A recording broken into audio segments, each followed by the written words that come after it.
আসসালামু আলাইকুম guys, welcome back to my channel. আজকে আমি রাঁধছি ছোট মাছের চরচড়ি। এই চরচড়িটা কিভাবে বানাইছি ভিডিওটা লাস্ট পর্যন্ত দেখতে থাকুন।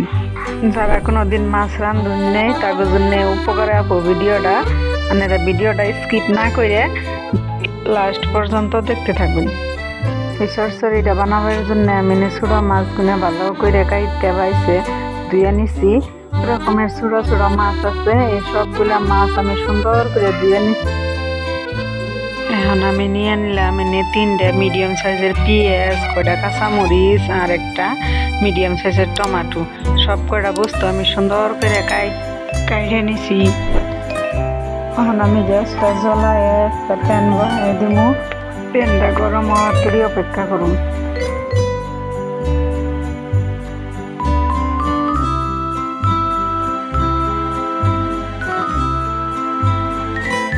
ফাইনালি আমার প্যান গরম হয়েছে। এখন আমি টেবিলে রাঁধুনে তেল দিয়ে দিলাম। তেলটা দিয়ে প্যানটা ভালো করে একটু নাইড়ে নিমু যাতে সারা প্যানে তেলটা ছড়াইয়া যায়। এখন এই গরম তেলে দিয়ে দিলাম পেঁয়াজটা সুন্দর করে দিয়ে নাইড়ে ছেড়ে নিম, জানি পেঁয়াজটা সুন্দর করে ভাজা হয়।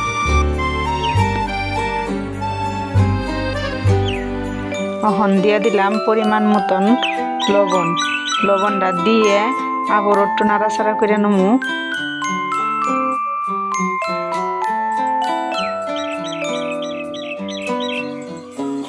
এখন দিয়ে দিই কাইটে রাখা কাঁচামরিচটি দিয়ে আটটুকে নাড়ুম।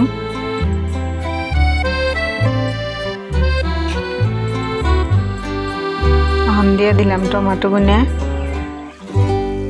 টমেটো দিয়ে ভালো করে একটি বস্তু একসাথে মিশিয়ে নেবো।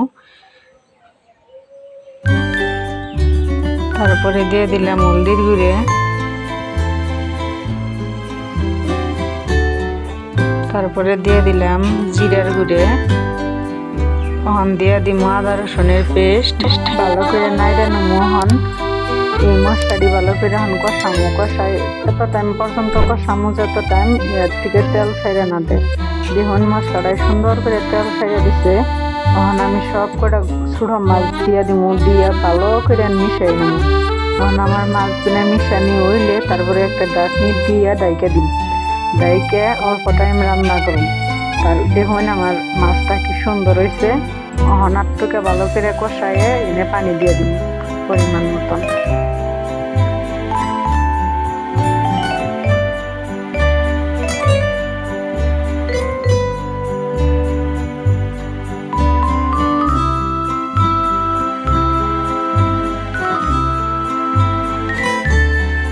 পানি দিয়ে আমি আটটুকে ভালো করে নাড়াচাড়া করে একটা ডাকনি দিয়ে ডাইকে দিব। এইবার করে ডাকনি দিয়ে আমি 10 থেকে 15 মিনিট টাইম রাঁধব।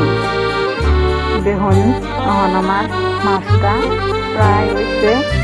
এই টাইমে দিয়ে দিব কটা ধনিয়ার পাতাটি দিয়ে আমি আটটুকে ডাইকে অল্প টাইমে রাঁধব।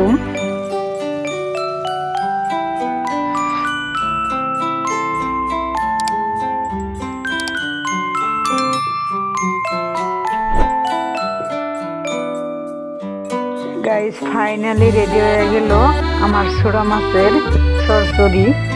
আপনারা যে যাকন জাল চরচড়ি ফাইনালি আমার হয়ে গেল। এখন সার্ভ করার পালা। দেখুন কত সুন্দর লোভনীয় একটা রেসিপি। যদি আপনারা খাইতে চান বাড়িতে ট্রাই করবার পারুন। আর আমার ভিডিওটা যদি ভালো লাগে লাইক সাবস্ক্রাইব শেয়ার করবেন।